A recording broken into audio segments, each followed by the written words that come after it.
Radhe Krishna everyone. बात करते हैं राहु ग्रह की। राहु ग्रह जब फर्स्ट हाउस में कर्क लगन की कुंडली में होंगे तो क्या फल होगा वो समझते हैं। देखिए, कर्क लगन जो होता है, कर्क जो राशि है वो चंद्रमा की राशि है और जल तत्व राशि है। यहाँ पर राहु होने से बहुत ज़्यादा कॉम्प्लिकेटेड कह सकते हैं। कारण ये है कि चंद्रमा मन को रिप्रेजेंट करता है। मन जो चलता रहता है हर वक्त, और यहाँ पर भावनात्मक रूप से जो चीज़ें देखते हैं उसका रिप्रेजेंट करता है। जल तत्व जो है वो भी इमोशन से जुड़ा है। तो यहाँ पर अगर हम देखें तो राहु के यहाँ पर कॉम्प्लिकेटेड बनाता है जातक को, जातिका को, उनके मनोस्थिति के हिसाब से। यानी कि यहाँ पर जो राहु है, जो ग्रह है, वो जो पूर्व जन्म से या पूर्व जन्म और इस जन्म की कड़ी है, ये ग्रह, ये एक पाप ग्रह है, तमोगुणी ग्रह है। ये जो ग्रह है वो पॉजिटिव रिजल्ट भी देता है, नेगेटिव भी देता है। पॉजिटिव रिजल्ट में ये रिसर्च में ले जाता है, डीप रिसर्च में ले जाता है। ये एक यात्रा जिसकी कोई अंत नहीं है, जिसका कोई डेस्टिनेशन का पता नहीं है, एक ऐसी यात्रा को ये डिफाइन करता है। ये ऑकल्ट को डिफाइन करता है राहु ग्रह। डीप रिसर्च को, साइंटिफिक रिसर्च को, कोडिंग, कंप्यूटर, इन सारी चीज़ों को रिप्रेजेंट करता है। वहीं पे ये नेगेटिव प्रभाव दे तो जुआ, सट्टा, लॉटरी, शेयर मार्केट, और यहाँ पर अगर देखें तो इलीगल चीज़ें, जो सेवन है, ऐसे पदार्थों का सेवन, इस तरह से कहें तो ये इलीगल चीज़ों में और से जुड़ा होता है। अगर नेगेटिव हो तो वो जातक के ऊपर है, उसके संस्कारों के ऊपर है, उनके जो रूट, लाइफ में जो रूट्स रहे हैं, जो इनिशियल चीज़ें रही है, जो साथ लोग रहे हैं, जो गुरु हैं, जो आध्यात्मिकता के रूप में परिवार के आध्यात्मिकता का सिचुएशन और जातक के खुद के आध्यात्मिक जर्नी बताती है कि वो किस तरफ जाएगा। अन्यथा अगर हम देखें यहाँ पर तो कर्क लगन जो लगन में कर्क राशि है, पर्सनालिटी की राशि में, पर्सनालिटी के जो भाव है, फर्स्ट हाउस पर्सनालिटी का होता है। ओवरऑल पर्सनालिटी कैसी होती है, जो आंतरिक अंदर स्वभाव है वो कैसा है, और जो बाहरी व्यक्तित्व है वो कैसा है, उसका हाउस है फर्स्ट हाउस। तो वहाँ पर राहु है तो रहस्यमय बनाता है, कन्फ्यूजन पार्ट देता है। जातक का जो विचार हैं, जो जातक की जो व्यक्तित्व है वो थोड़ा भ्रामिक होता है। समझ नहीं पाते हैं लोग, ऐसा कह सकते हैं प्रथम भाव में राहु। और अगर कर्क राशि आ रही है, चंद्रमा की राशि आ रही है, जल तत्व की आ रही है, तो कहीं ना कहीं ये कोई रोग दे दे, जैसे कि मन से संबंधित कोई रोग हो, या जो अगर बहुत ही बुरा है चंद्रमा कुंडली में, ऑलरेडी जो डिग्री से बहुत कम है, और जो राहु की दृष्टि पड़ रही है चंद्रमा के ऊपर, यानी कि चंद्रमा वृश्चिक राशि में है जहाँ 8 लिखा हुआ है, या 10 लिखा हुआ है जहाँ केतु के साथ है, 10 जो मकर राशि आ रही है वहाँ केतु भी होंगे, या फिर 12 जहाँ लिखा हुआ है मीन राशि, जल तत्व राशि में चंद्रमा है, तो कहीं ना कहीं राहु की दृष्टि पड़ेगी उस चंद्रमा पर। और अगर आप देखें तो चंद्रमा की कहीं स्थिति शनि के साथ है, या फिर कहीं से भी डिग्री से कम है, यानी जातक मानसिक रूप से, मनोस्थिति से बहुत ही ज़्यादा इजीली मतलब हैंडल नहीं कर पाना, कोई प्रॉब्लम्स को, डिफ़िकल्टीज़ को हैंडल नहीं कर पाता हो, ऐसा यदि है तो ये बहुत ही नेगेटिव हो जाता है। और अगर लग्नेश यानी कि जो चंद्रमा है, कर्क राशि का जो स्वामी है, वो अच्छी स्थिति में है, गुरु के साथ है, तो कहीं ना कहीं पॉजिटिव ही होगा। जातक या जातिका जो भी है उनकी पर्सनालिटी थोड़ी एवरेज ही रहती है। तो आप अगर ऐसे देखें तो बहुत ज़्यादा चिंता देता है, या हृदय में बहुत चिंताएं बनी रहती है, ऐसा देखा गया है। बहुत ज़्यादा सोच विचार करते हैं, बहुत कंफ्यूज रहते हैं, मन में हमेशा नकारात्मक ज़्यादा सोचते हैं, या उलझ जुलझुल चीज़ें चलती रहती है मन में।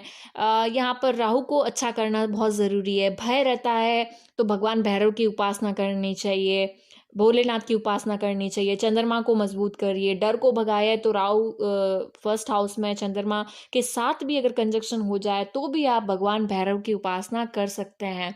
और अगर ऐसा देखें तो बहुत ज़्यादा ट्रिक्स चलती रहती है माइंड में, कभी डर भी होता है और चीज़ें चलती रहती है, गुप्त युक्तियाँ, ट्रिक्स वगैरह चलती रहती है। और अपने सम्मान के प्रति भी बहुत ज़्यादा कॉन्शियस होते हैं ऐसे लोग।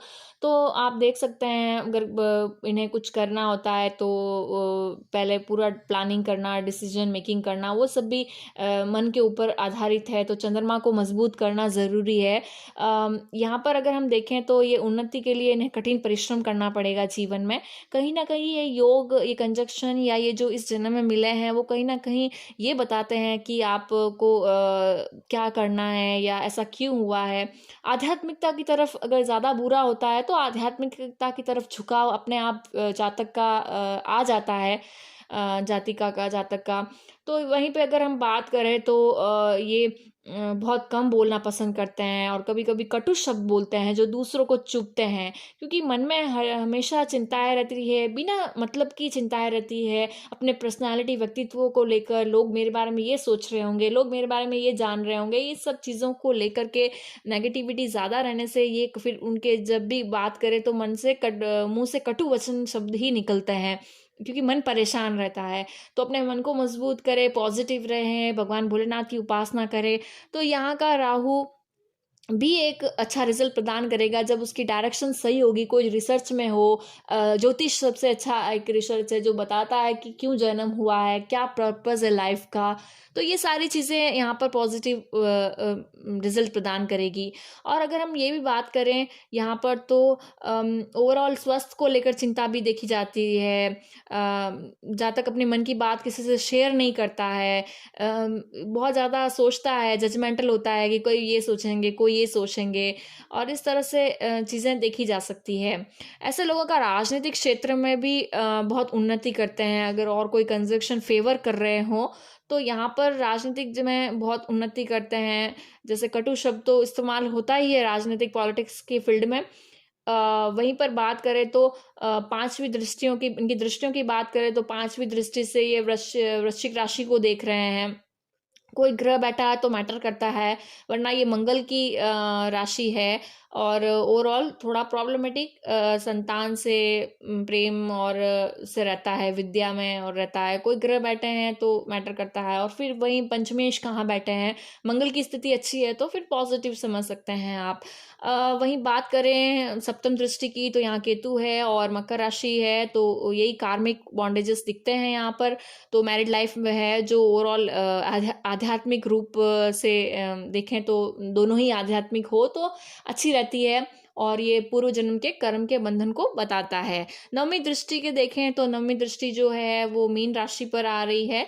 तो भाग्य का साथ कभी कभार अवरोध, कभी कभार भाग्य का साथ मिल जाना, ऐसा देखा जा सकता है। यहाँ पर गुरु यानी कि जो नवमेश है, वो गुरु कहाँ पर स्थित हैं, और अगर वो अच्छे हैं तो यहाँ पर एक अच्छे डायरेक्शन में एक अच्छे ज्ञानी संस्कार मिलते हैं, अच्छे गुरु मिलते हैं जीवन में, जो आपको सही दिशा बता सकते हैं। आप ऐसा कह सकते हैं। जो आध्यात्मिक लेवल पर धर्मात्मा है, धार्मिक जो गुरु हैं, उनके प्रवचन से, उनके बातें सुनने से पॉजिटिव आप रिजल्ट देखते हैं। वहीं बात करें अगर हम नक्षत्रों की, तो यहाँ पर राहु पुनर्वसु नक्षत्र के चौथे चरण में होंगे, या पुष्य नक्षत्र के किसी भी चरण में, या आश्लेषा नक्षत्र के किसी भी चरण में आप देख सकते हैं। अगर आप पुनर्वसु नक्षत्र के चौथे चरण में देखते हैं तो गुरु का नक्षत्र है पुनर्वसु। फिर से वही गुरु का किसी आध्यात्मिक रूप से अगर साथ मिले तो यहाँ पर पॉजिटिव रिजल्ट हो सकता है। अगर गुरु अच्छे नहीं है तो संस्कार अच्छे नहीं है, तो कहीं ना कहीं नेगेटिव आप देख सकते हैं अपने जीवन में। और अगर हम बात करें पुनर्वसु नक्षत्र में गुरु के नक्षत्र में राहु होने के बारे में, तो यहाँ पर कर्क राशि में होने के कारण यहाँ पर जातक जो है, जातिका जो है, वो देखभाल करने में, नर्सिंग करने में, किसी की मदद करने में, केयरिंग करने में, दुलार या वात्सल्य का ये दिखाने में भी बहुत ही अच्छे हो सकते हैं, या इनके अंदर ऐसी भावनाएं हो सकती है। अगर बात करूँ मैं राहु का पुष्य नक्षत्र में होना, तो यहाँ पर चंद्रमा की राशि में, शनि के नक्षत्र में ये जातक को या जातिका को भावनात्मक रूप से हर्ट करता है, ऐसा कह सकते हैं। ऐसा भावनात्मक रूप से धोखा देना या धोखा खाने की प्रवृत्ति देखी जा सकती है यहाँ पर। यहाँ पर शनि के नक्षत्र में होने से स्ट्रगल, परिश्रम, एक संघर्ष, मेहनत करना, अत्यधिक मेहनत करना अपने आप को साबित करने के लिए, या अनुशासित तरीके से अपने जीवन को ढालना, अनुशासन में रहने का प्रयास करना, ये देखा जा सकता है। पुष्य नक्षत्र जो होता है वो पोषण का या फिर ऐसे वात्सल्य प्रकट करने का, भावनाओं को समझने का ऐसा नक्षत्र है ये। तो इस नक्षत्र की ऊर्जा जब होती है तो जो क्रिएट करती है, जो सोच क्रिएट करती है जातक के अंदर, उसके कारण वो अनाथ आश्रम में जो ऑर्फनेज है या ऐसे गरीब बच्चों को, गरीब बच्चों को प्रेम देते देख सकते हैं।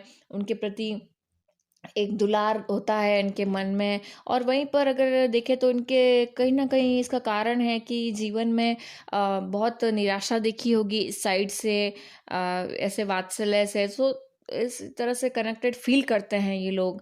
चंद्र, शनि, राहु तीनों ही ग्रह एक दूसरे से कहीं न कहीं बहुत ज़्यादा कॉम्प्लिकेटेड है।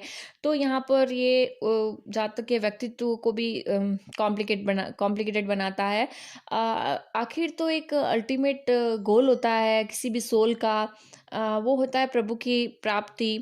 तो यहाँ पर ये आध्यात्मिक होने को दर्शाता है। तो यहाँ बहुत ज़रूरी है कि आध्यात्मिक होना जातक का, वरना ऐसे परेशानियाँ, ऐसी सिचुएशन आएगी जीवन में कि आध्यात्मिकता की तरफ मुड़ना ही पड़ेगा। बात करें अगर हम राहु के आश्लेषा नक्षत्र में होने से, तो आश्लेषा की ऊर्जा जो है वो आश्लेषा नक्षत्र बुध का नक्षत्र होता है। इसकी ऊर्जा, इसकी एनर्जी इनसिक्योरिटी से जुड़ी हुई है। इनसिक्योरिटी, किसी तरह की असमंजस्य या फिर ईर्ष्या की भावना देख सकते हैं आप यहाँ से। चंद्रमा के होने पर, राशि में होने पर राहु के और बुध के नक्षत्र में होने पर कई बार इन्हें देख सकते हैं आप, और बेहतर होने के लिए ये प्रेरित होते रहते हैं, अपने आप को और बेहतर करने के लिए।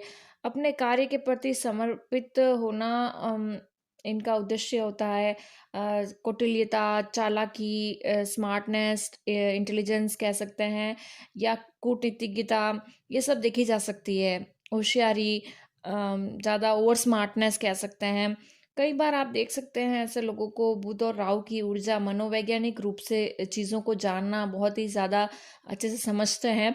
तो एक चंद्रमा और राहु और बुध की ऊर्जा इस तरह से मनोवैज्ञानिक रूप से जातक को बहुत ही विचित्र बनाते हैं। वो चीज़ों को समझते हैं, वो लोगों को समझते हैं, वो चीज़ों को बेचना जानते हैं, बेचने की कला जानते हैं, मार्केटिंग करना जानते हैं, एडवर्टाइजिंग करना जानते हैं। आप देखेंगे कोई एडवर्टाइजमेंट में लोगों की साइकोलॉजी को काफ़ी अच्छे से यूज़ किया जाता है। तो ये यही चंद्रमा, बुध, राहु की ऊर्जा लिए हुए लोग होते हैं। तो इस तरह से देख सकते हैं कि आप इनसे जोड़ सकते हैं कि ये आश्लेषा नक्षत्र में राहु एक सर्प की ऊर्जा लिए हुए, राहु को भी सर्प से दर्शाता है, आश्लेषा नक्षत्र भी सर्प जो उनका लॉर्ड होता है। तो इस तरह से यहाँ पर सर्प की ऊर्जा, यानी कि या तो कुंडलिनी जागरण की तरफ, या फिर एक तरह की जहर डस मारना, या इस तरह से आप देख सकते हैं जहर उगलना, या इस तरह से देखा जा सकता है। बुध ने कहीं बहुत ज़्यादा अपना प्रेजेंस बताया, तो एक तरह से काउंसलिंग या एडवर्टाइजिंग या मार्केटिंग और इन सब चीज़ों से जोड़कर आप देख सकते हैं। तो आज हमने बात की करक लगन में राहु क्या प्रभाव देते हैं। कहीं से भी बुरा प्रभाव दे तो भगवान भोलेनाथ, या फिर भगवान भोलेनाथ या भगवान भैरव, जिस प्रकार से आप भावनाएं, जैसे डर है या भय है तो भगवान भैरव, मन को नियंत्रित नहीं है तो भगवान भोलेनाथ की उपासना, अन्यथा भगवान कृष्ण की उपासना भी सार्थक होती है यहाँ पर। इस तरह से आप समझ सकते हैं। अगर आपने इसे रिलेट किया है वीडियो से तो लाइक, शेयर, सब्सक्राइब करिएगा। राधे राधे।